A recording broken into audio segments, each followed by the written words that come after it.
Cuando el apóstol dice por tanto, quiere decir que él ha estado diciendo anteriormente. Es como decir, nosotros todos somos cristianos, por tanto nos amamos.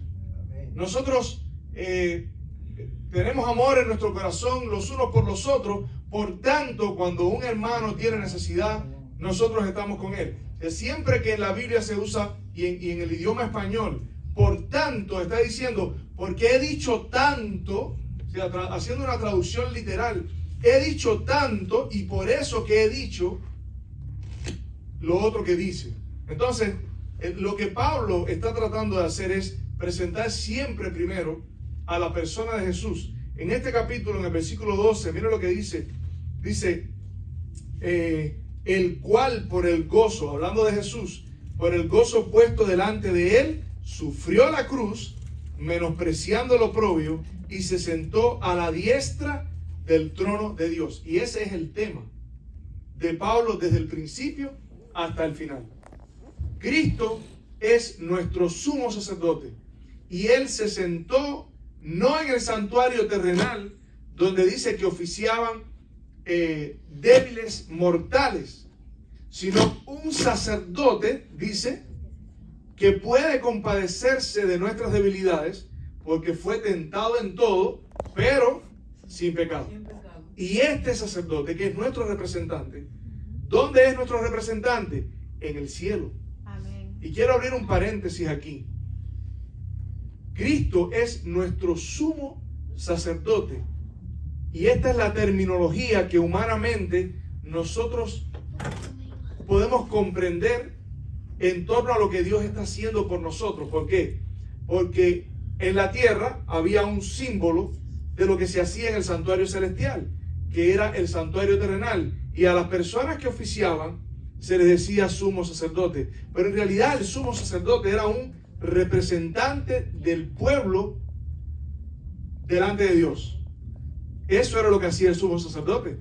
Quiere decir, cuando dicen ahora que Cristo es nuestro sumo sacerdote, lo que está diciendo es que Él es nuestro representante delante de Dios, pero ahora en el trono de la majestad de Dios. Amén. Sentado en el trono.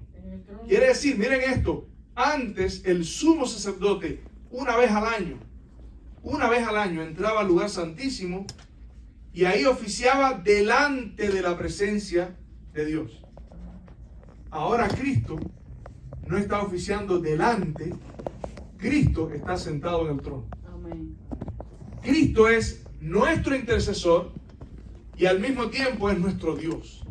Él es el representante nuestro de este mundo y la Biblia dice que Él es el segundo Adán.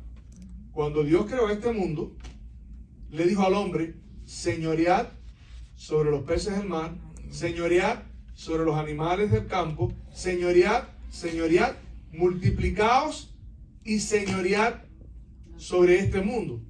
Pero la Biblia dice que aquel que es vencido es hecho esclavo del que lo venció. Quiere decir, Adán perdió el señorío, escuchen, el señorío de este mundo, lo perdió porque se dejó vencer por el diablo. Y eso nos convirtió a todos en esclavos del pecado y del diablo. Por eso cuando Jesús vino a este mundo, después del bautizo, dice la Biblia que era necesario que el Espíritu lo llevase al desierto. Y lo llevó al desierto. Y allí dice que el diablo lo tentó, llevándolo al pináculo del templo, a un lugar muy alto, y le dijo, mira, te estoy mostrando todos los reinos del mundo. ¿Qué vino a buscar Cristo? Los reinos de este mundo. Cuando nosotros vamos al libro de Daniel, dice que cuando el juicio comienza y el Hijo del Hombre viene en las nubes de los cielos hasta donde está el anciano de día, cuando el ángel interpreta eso, lo que el ángel dice es, aquí los reinos de este mundo serán devueltos a los santos del Altísimo. Y en Apocalipsis, cuando hay 7 truenos que suenan, Juan va a escribir y el ángel le dice, no escribas lo que dijeron los 7 truenos.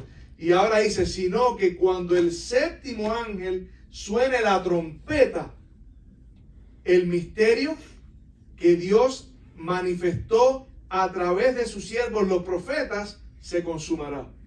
¿Cuál es el misterio que Dios prometió a través de sus siervos los profetas?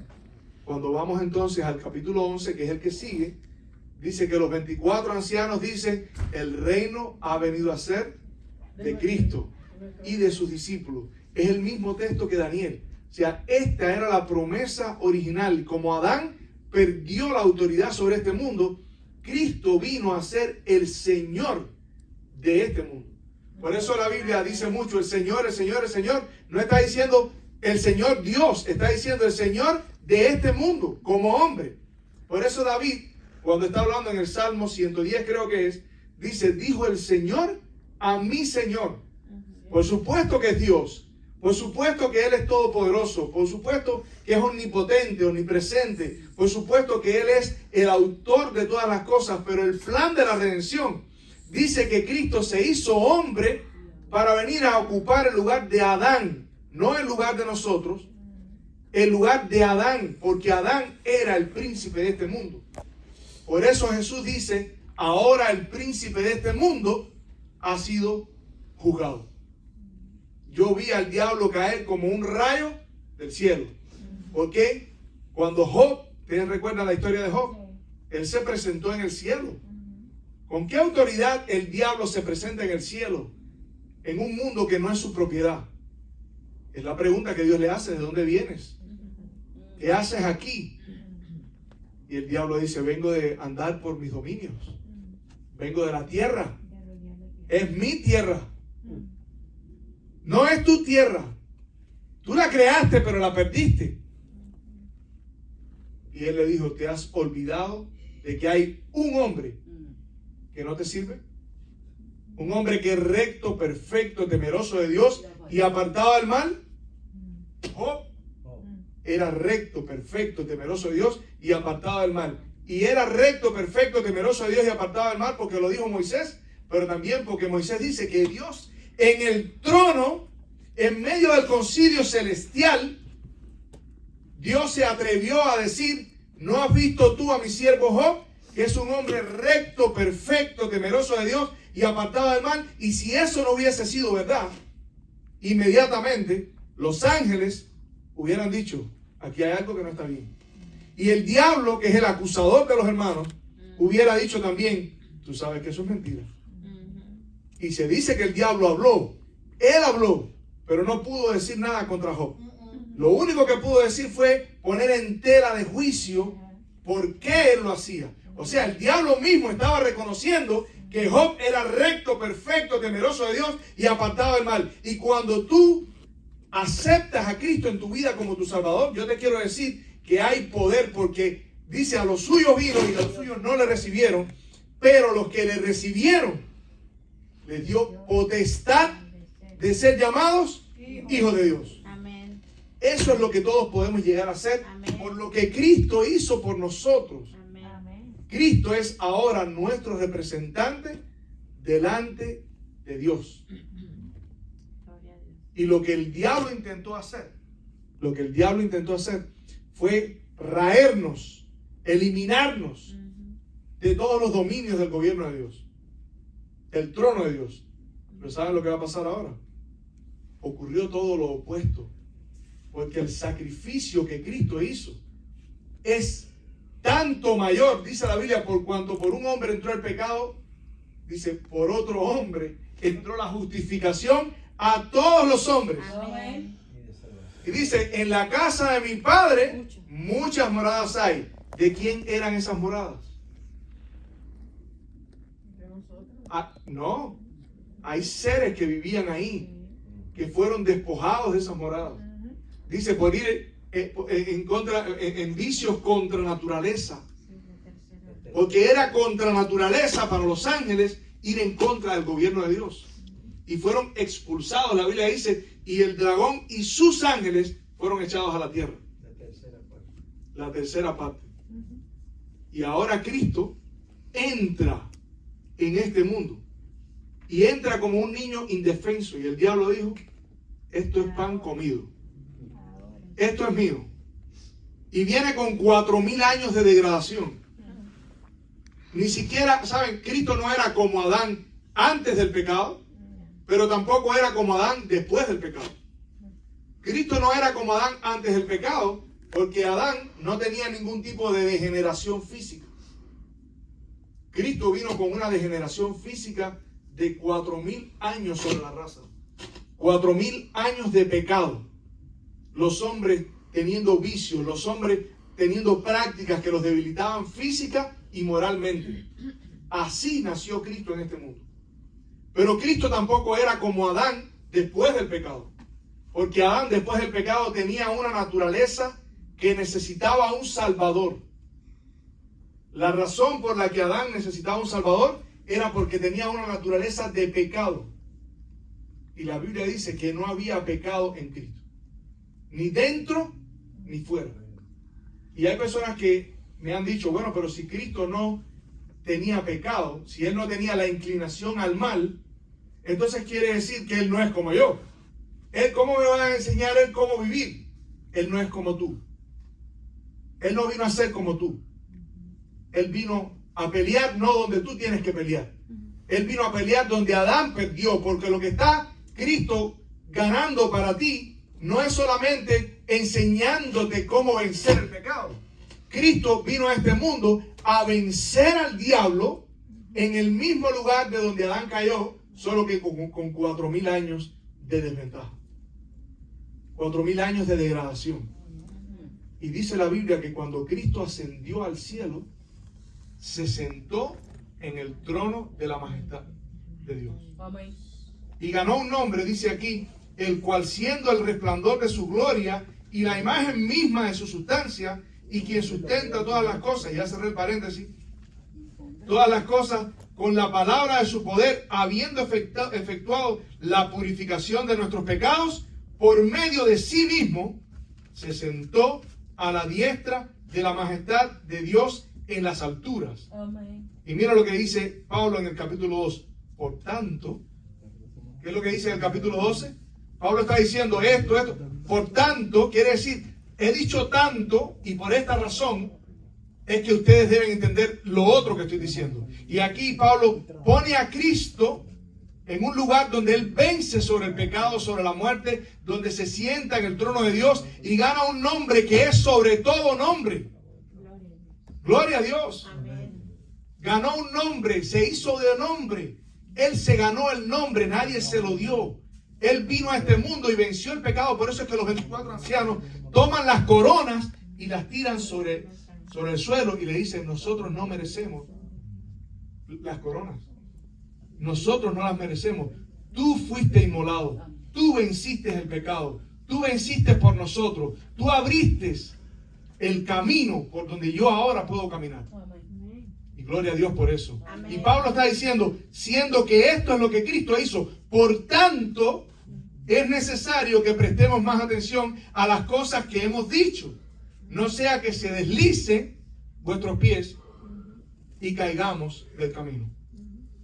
Pero Pablo sigue diciendo, así que por cuanto los hijos participaron de carne y sangre, vuelve a decir Pablo, miren ahora, por cuanto los hijos participaron de carne y sangre, Él también participó de lo mismo para destruir por medio de la muerte al que tenía el imperio de la muerte, esto es, al diablo. Y librar a todos los que por el temor de la muerte estaban durante toda la vida sujetos a servidumbre, lo que estábamos hablando, las consecuencias del pecado, la servidumbre del diablo, la servidumbre del pecado, porque ciertamente no socorrió a los ángeles, sino que socorrió a la descendencia de Abraham, por lo cual él debía ser en todo semejante a sus hermanos, para venir a ser misericordioso y fiel sumo sacerdote en lo que a Dios se refiere. Y ahora el capítulo 3, Pablo vuelve a decir, por tanto. ¿Se dan cuenta? Esto es un patrón que Pablo hace en todo el libro. Por tanto, por ejemplo, en este versículo dice, temamos pues, no sea que permaneciendo la promesa de entrar en su reposo. Pablo está diciendo, Cristo venció, Cristo se hizo hombre, Cristo ahora te promete reposo. Y ahora vuelve a decir, por tanto, teniendo un gran sumo sacerdote que traspasó los cielos, Jesús, el Hijo de Dios, retengamos nuestra profesión. Amén. Cada vez que Pablo te hace un llamado a cumplir con tu parte, él te dice, ya él hizo la suya. Ya Cristo hizo su parte. Él venció, la victoria está segura. A los suyos vino y los suyos no le recibieron, pero a los que le recibieron, él les dio potestad de ser llamados hijos de Dios. Amén. Y tú puedes ser un hijo de Dios esta mañana. Amén. Tú puedes ser llamado del nombre de Jehová.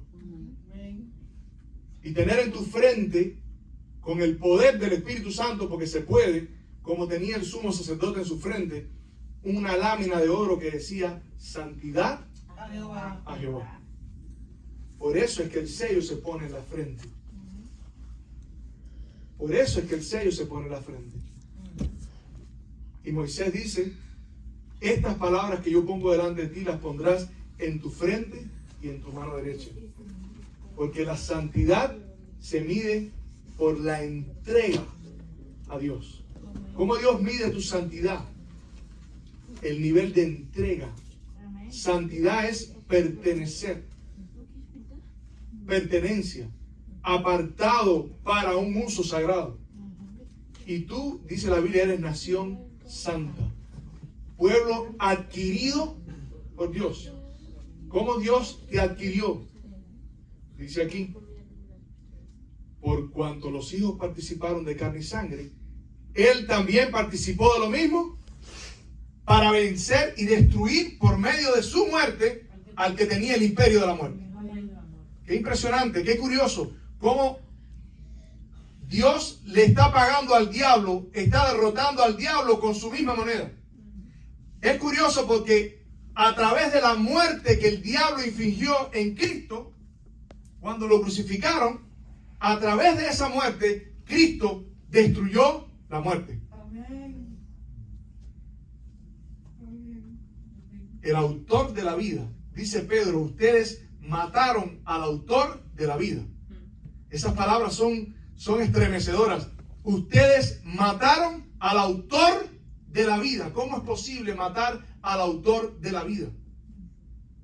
Por tanto, teniendo un gran sumo sacerdote que traspasó los cielos, Jesús, el Hijo de Dios, retengamos nuestra profesión, porque no tenemos un sumo sacerdote que no pueda compadecerse de nuestras debilidades, sino uno que fue tentado en todo según nuestra semejanza, pero sin pecado. Por tanto, acerquémonos pues confiadamente al trono de la gracia para alcanzar misericordia y hallar gracia para el oportuno socorro. Gloria a Dios. Gloria a Dios. ¿Se dan cuenta cómo todo tiene un sentido extraordinario? Cómo todo explica claramente lo que Jesús hizo por nosotros y cómo nosotros podemos ser más que vencedores. No solo eso, cómo Dios quiere que nosotros seamos más que vencedores. No solo eso, cómo Dios nos predestinó para ser vencedores. Amén. Dios te predestinó para que tú puedas vencer en tu vida. Porque Jesús en su muerte compró un paquete. Un paquete que incluye todo. Incluye la fe para confiar en Dios. Incluye el amor para amar a los hermanos. Incluye el amor para amar a Dios mismo. La fe, la paciencia, la bondad, la benignidad, la templanza. Y la Biblia dice, contra tales cosas no hay ley. Contra tales cosas no hay ley. Porque Pablo dice, el amor es el cumplimiento de la ley. Porque el que ama no hace mal a su prójimo. Santidad a Jehová. ¿Qué quiere decir santidad? Entrega completa. No es ni siquiera obediencia. Es más que obediencia. Es pertenencia. Tú puedes obedecer a tu jefe. Ve y carga esta caja. Ve y mueve esa mesa. Ve y trae el almuerzo. Ve y haz. Pero tú no le perteneces a tu jefe. Y nosotros podemos encontrarnos obedeciendo a Dios sin pertenecerle a Dios. Y era lo que hacían los fariseos. Y en nombre de eso que pasó con los fariseos, hoy están atacando, y en todos los tiempos, han atacado el asunto de la obediencia, porque al diablo le incomoda tu obediencia. ¿Sabes por qué al diablo le incomoda tu obediencia? Porque cuando tú vences de adentro hacia afuera, Jesús le dijo a los fariseos, fariseo ciego, limpia el vaso de adentro primero. ¿Cómo podéis vosotros hacer lo bueno siendo malos? Limpia el vaso. Y cuando tú obedeces limpiando el vaso, el diablo pierde su poder sobre ti. Por eso es que Juan, en primera de Juan, capítulo 3, Juan dice, el que dice que le conoce y no guarda sus mandamientos es un mentiroso. Ahora no te está diciendo guarda los mandamientos para que tú muestres que lo conoces. No, te está diciendo si tú lo conoces, tú vas a guardar sus mandamientos. ¿Por qué? ¿Por miedo? No, porque cuando tú la conoces, tú tienes en tus manos el poder de la gracia que te da el poder para vencer. Por eso, miren, búsquenlo un momentico y regresamos aquí. En primera de Juan, capítulo 3, miren lo que dice. Esto es para que lo oigan. Para que lo oigan. Para que él lo escuche. Primera de Juan, capítulo 3. No, perdón. Primera de Juan, capítulo 1. Dice, el que dice yo le conozco y no guarda sus mandamientos, el tal es un mentiroso y la verdad no está en él. Pero el que guarda su palabra, en este, verdaderamente el amor de Dios se ha perfeccionado. Por esto sabemos que estamos en él. El que dice que permanece en él, debe andar como él anduvo. Pero miren lo que dice ahora. Dice, os escribo a vosotros, hijitos, porque vuestros pecados han sido perdonados por su nombre. Os escribo a vosotros, padres, porque conocéis al que es desde el principio. ¿Qué dice? Conocéis. Y miren ahora lo que dice. Os escribo a vosotros, jóvenes, porque habéis vencido al maligno. Cuando tú tienes el poder para obedecer y cuando tú usas el poder para vencer en tu vida, Jesús dijo, al que venciere, le daré. Quiere decir, vencer es posible. Vencer es una realidad en tu vida. No es de un día para otro, pero ahí entra la fe. Tenemos que esperar en Dios.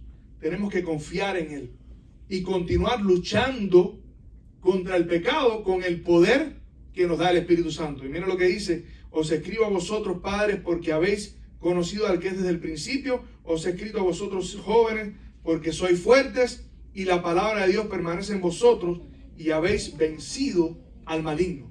¿Cómo se puede vencer al maligno? Por la gracia. La gracia no es una corbata que usted se pone y se quita. La gracia no es un traje que usted se pone y se quita. La gracia es como dice el libro de Romanos capítulo 1. Y yo les invito a buscar ahí Romanos capítulo 1. Versículo 17. Y dice allí el apóstol Pablo. Versículo 16. Porque no me avergüenzo del evangelio, de la gracia, porque es poder de Dios para salvación a todo aquel que crea, al judío primeramente y también al griego, porque en el evangelio la justicia de Dios se revela por fe y para fe, como está escrito, el justo por la fe vivirá. El evangelio es poder de Dios para salvación. Y salvación implica restauración. Dios quiere restaurar nuestras vidas. Dios quiere hacer que nosotros seamos una imagen de sí mismo. Por eso el diablo aborrece la santificación. Por eso el diablo, a través de los mal llamados maestros, ataca todos tus esfuerzos por servir a Dios y obedecer a Dios. Pobrecito, ten compasión de ti mismo. ¿Sabes lo que significa esa esclavitud de guardar todos los mandamientos? No. La Biblia dice que el esclavo es el que no puede guardar los mandamientos. En el capítulo 8 del libro de Romanos, mire lo que dice. Capítulo 8 del libro de Romanos. Dice allí, el apóstol Pablo en el capítulo 7 está diciendo, porque lo que hago no lo entiendo. Y veo en mis miembros una ley que me arrastra. Soy esclavo, soy cautivo del mal que está en mí. Y ahora dice, miserable de mí, ¿quién me librará del cuerpo de esta muerte? Pero en el capítulo 8 dice, ahora pues ninguna condenación hay para los que están en Cristo Jesús, los que no andan conforme a la carne, sino conforme al Espíritu. Escuchen esto. Porque la ley del Espíritu de vida en Cristo Jesús me ha librado de la ley del pecado y de la muerte. ¿Estaba Pablo hablando simbólicamente aquí? Me ha librado de la ley del pecado que está en mis miembros y de la muerte. De manera que tú puedes tomar esa naturaleza pecaminosa que tiene y ponerle el calcañar en el cuello. Esa es la promesa. Enemistad pondré entre ti y la mujer, entre tu simiente y la simiente suya. Esta te herirá en la cabeza, pero tú le herirás en el calcañar. ¿Cómo le puede herir en el calcañar? Porque le puso la pata, el pie en el calcañar y lo sometió y lo venció. ¿Cómo lo venció? A través de su propia muerte. Eso es lo que la Biblia enseña. Y aquí mira lo que dice Pablo. Porque el ocuparse, dice, porque los que son de la carne piensan en las cosas de la carne, pero los que son del Espíritu en las cosas del Espíritu. Porque el ocuparse de la carne es muerte, pero el ocuparse del Espíritu es vida y paz. Por cuanto los designios de la carne son enemistad contra Dios, porque no se sujetan a la ley de Dios, ni tampoco pueden. Por eso dice, por cuanto y los que viven según la carne no pueden agradar a Dios. Mas vosotros, dice Pablo, no vivís según la carne, sino según el Espíritu. Quiere decir, cuando tú vives según el Espíritu, ¿qué es lo que tú puedes hacer? Obedecer la ley de Dios. Dice aquí, por cuanto los designios de la carne son enemistad contra Dios, porque no se sujetan a la ley de Dios, ni tampoco pueden. Mas vosotros no vivís según la carne, sino según el Espíritu, si es que el Espíritu de Dios mora en vosotros. Y si alguno no tiene el Espíritu de Cristo, no es de él. Pero si Cristo está en vosotros, el cuerpo en verdad está muerto a causa del pecado, mas el Espíritu vive. Así que, hermanos, deudores somos no a la carne, para que vivamos conforme a la carne. Porque si vivís conforme a la carne, moriréis. Mas si por el Espíritu hacéis morir las obras de la carne, viviréis. Amén. Amén. ¿Se puede hacer morir las obras de la carne? Sí. ¿Quiere decir eso que vas a dejar de ser pecador? No. Vamos a ser pecadores hasta que Cristo regrese por segunda vez. Pero la naturaleza de pecado que hay dentro de ti no tiene por qué controlarte. Por eso la Biblia dice, al que venciere. Y Pablo en el libro de Hebreos dice, Jesús hizo esto por ti. Por tanto, tú puedes hacer esto. Jesús es tu sumo sacerdote sentado en el trono de Dios, tu representante. Por tanto, tú puedes vivir como un sumo sacerdote, como un rey, como pueblo adquirido. Y ahora, en el capítulo 12, que es nuestro tema, Pablo establece un elemento nuevo. Y Pablo dice, por tanto, nosotros también. ¿Qué significa nosotros también? Quiere decir, cuando dice nosotros también, es porque estaba hablando de alguien más. Teniendo en derredor nuestro tan grande multitud de testigos. ¿Ves? Está hablando de otra multitud de personas. Teniendo en derredor nuestro tan grande multitud de testigos, despojémonos del pecado, de todo peso y del pecado que nos asedia, y corramos con paciencia la carrera que tenemos por delante, puestos los ojos en Jesús, autor y consumador de la fe, el cual por el gozo puesto delante de él sufrió la cruz, menospreciando lo oprobio, y otra vez dice, y se sentó en el trono de la majestad de Dios. Amén. Pablo está resumiendo todo lo que dijo en el capítulo y está introduciendo el elemento de un grupo de personas que pudieron hacer lo que él te está diciendo que hagas. Por eso dice, es pues la fe, la certeza de lo que se espera, la convicción de lo que no se ve. Dice, porque por la fe, porque por ella alcanzaron buen testimonio los antiguos. Por la fe entendemos haber sido constituido el universo por la palabra de Dios, de modo que lo que no se veía, lo que se ve fue hecho de lo que no se veía. Por la fe, Abel. Por la fe, Abraham. Por la fe, Noé. Por la fe, Moisés. Por la fe, Isaac. Por la fe, por la fe, por la fe. Y cuando está terminando dice, ¿y qué más digo?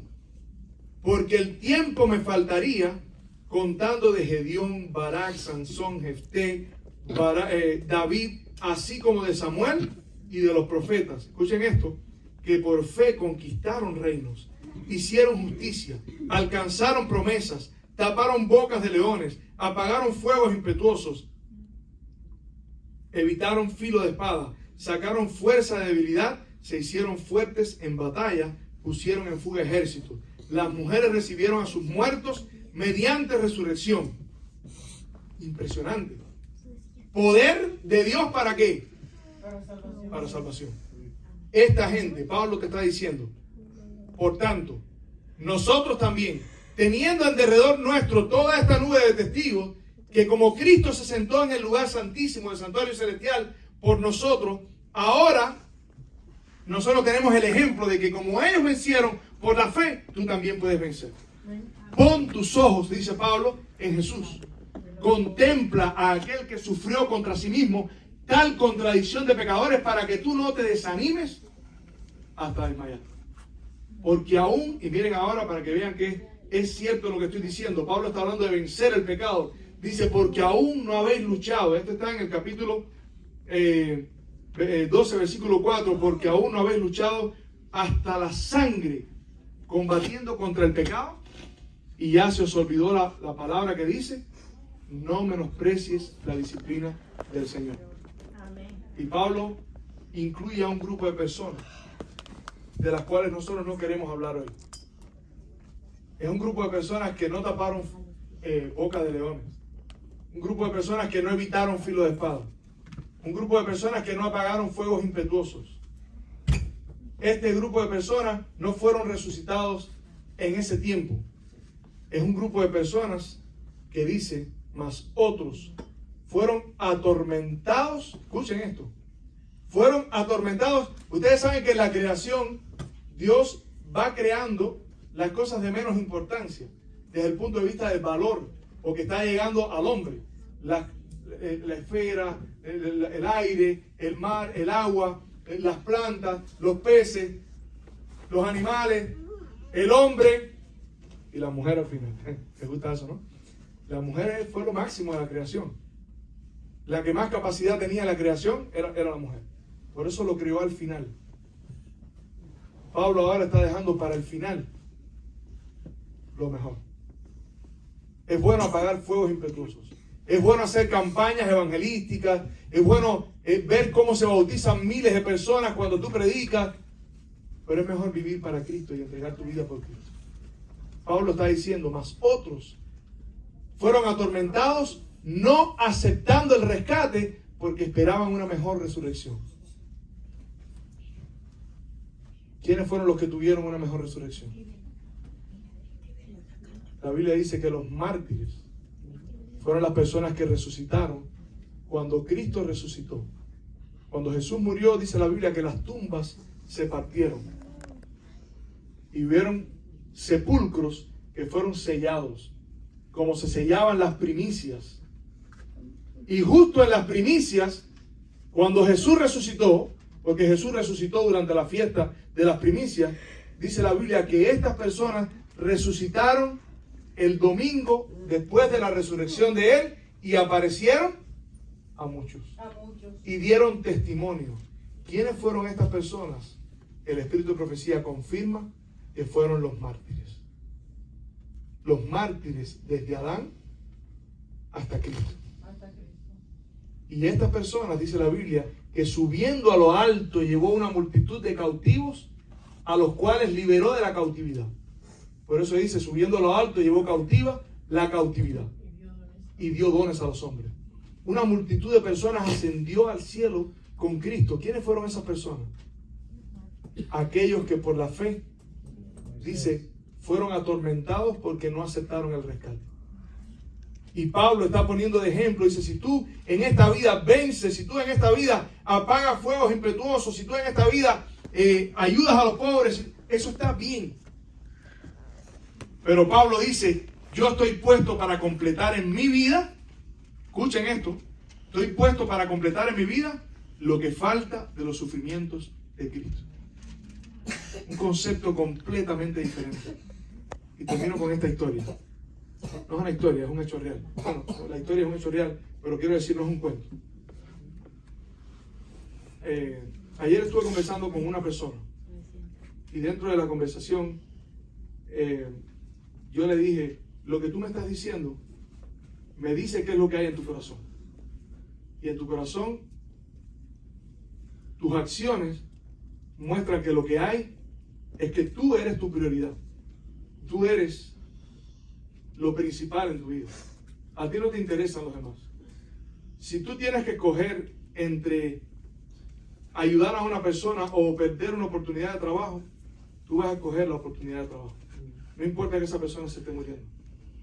Y yo pensé que esa persona me iba a decir, no, eso es una equivocación, eso es una percepción equivocada de mi carácter. Y me dijo, yo aprendí en la vida a hacer eso. En la vida estoy yo primero y no me interesa lo que los demás piensen. Y yo me quedé frío. No me interesa y no me avergüenza, dijo. La Biblia dice, ama a tu prójimo como a ti mismo. Cuando tú no amas a tu prójimo, significa que tú no tienes amor siquiera por ti mismo. Nosotros podemos amar en la medida que nos amamos a nosotros mismos. La primera persona que usted ama es a sí mismo. Usted no puede dar lo que no tiene. Y cuando usted no tiene, y cuando usted no da, es porque no tiene. Cuando usted no es capaz de amar a otra persona, y yo le estaba contando cosas que hemos hecho por otras personas, yo le dije, no para mostrar cuán bueno yo soy, es para explicarte la satisfacción que tú puedes tener cuando tú ayudas a una persona. Y lo que me dijo fue, después de este sermón, no tengo nada que decir. Me quedé frío, porque yo le dije, ella me dijo, yo he pasado toda mi vida aprendiendo esto, que primero estoy yo. Y yo le dije, yo estoy pasando toda mi vida tratando de desaprender eso y aprender lo contrario. Que cuando tú caminas por otra persona, aún pensando que estoy perdiendo el tiempo, en este momento que estoy ayudando a esta persona, podría estar haciendo otra cosa que me va a ayudar a lograr las metas de mi vida. Y esas metas te iban a demorar 10 años. Pero tú tienes que continuar trabajando ahora para de aquí a 10 años poder lograr eso. A veces cuando tú dejas eso por ayudar a otra persona, Dios te abre una puerta que te hace en un día adelantar 10 años. Por eso, por la fe. Porque en el reino de Dios, la justicia se revela por fe y para fe. Y a veces lo que tú haces no te lo paga a quien se lo hace. Y la Biblia dice, el que presta al pobre, Dios se lo devolverá. A Dios presta por la fe. Y Pablo, al que al pobre da, a Dios presta. Y a su tiempo se lo devolverá. Y Dios siempre da mucho más y más abundante de lo que nosotros. Así mismo, 100 por 1, así mismo es. Y yo diría 1.000.000 por 1. Y yo soy testigo de eso. Dios es veraz. Por eso mi recomendación en esta mañana es, por tanto, nosotros también, teniendo en derredor nuestro toda esta multitud de testigos que estuvieron dispuestos a vencer y murieron en Cristo sin que fueran atormentados, pero otros que también estuvieron dispuestos a dar su vida por Cristo y entregar todo. Teniendo esta multitud de testigos, yo te invito a aceptar el plan y el propósito que Dios tiene para ti, sea de una parte o de la otra. Porque si en esta vida tú vives hasta los últimos días de tu vida para el Señor, Dios te va a hacer como Job, que te duplica, te triplica o te cuatriplica las cosas. Pero si tú sacrificas todo por Cristo y no logras nunca las metas que tenías para este mundo, hoy en día se exalta mucho las metas que tú puedes tener para este mundo. Supérate, progresa, sí, supérate y progresa. Pero acuérdate de Dios en los días de tu juventud. Y cuando tú te acuerdas de Dios y escoges los principios de Dios, a veces parece que te estás atrasando, pero estás adelantando años luz. Años luz. Y yo les estoy diciendo esto después de 25 años en el Evangelio, cuando tengo memoria de que en mis primeros 3, 4, 5 años yo no estaba dispuesto a arriesgar nada, porque no tenía seguridad de que realmente Dios estaba dispuesto a darme lo que yo estaba a punto de perder. Y Dios me dio infinitamente mucho más. Por la fe. Y por supuesto, no te lo da porque tú eres bueno. Te lo da cuando tú dices, Señor, ¿qué tú quieres que yo haga? Me entrego en tus manos y te sometes a la disciplina de Dios. Por eso la Biblia dice, ahí mismo el apóstol Pablo dice, no menosprecies la disciplina del Señor, porque el Señor al que disciplina, recibe por hijo. hay dos condiciones para ser hijo de Dios. Número uno, a los que le recibieron, les dio potestad de ser llamados hijos de Dios. Tienes que recibirlo. Y número dos, ahora prepárate. Porque tienes que recibir la disciplina. Porque la disciplina es la que te corrige. La disciplina es la que te endereza. La disciplina es la que te pone en un lugar donde cuando tú te miras en el espejo, tú te das cuenta de que hoy te pareces más a Jesús. Y por eso el diablo odia esta doctrina de la santificación. Por eso el diablo no soporta esto y por eso ha llevado al mundo al liberalismo y a la iglesia también. Y hoy en día, desde adentro,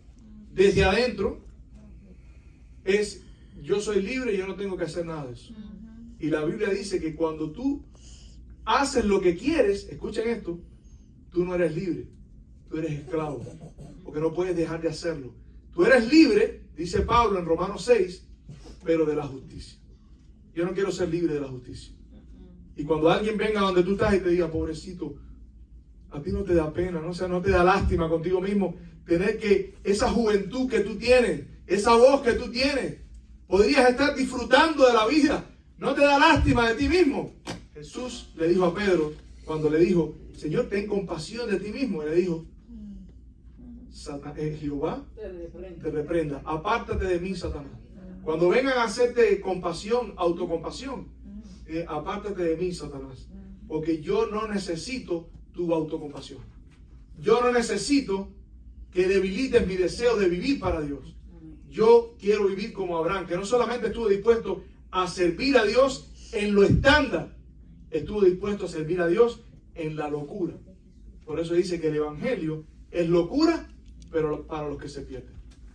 Que Dios te bendiga, familia. Amén. Hay poder en Jesús, hay poder en Dios. Y ojalá que nos podamos seguir viendo. Pero si no nos viéramos, que cuando Jesús regrese por segunda vez, podamos estar todos allí. Y que podamos haber tenido este libro como la guía para ayudarnos a poner los ojos en aquel que es el principio y el fin, el alfa y la omega, el autor y el consumador de nuestra fe. Que Dios te bendiga. Amén.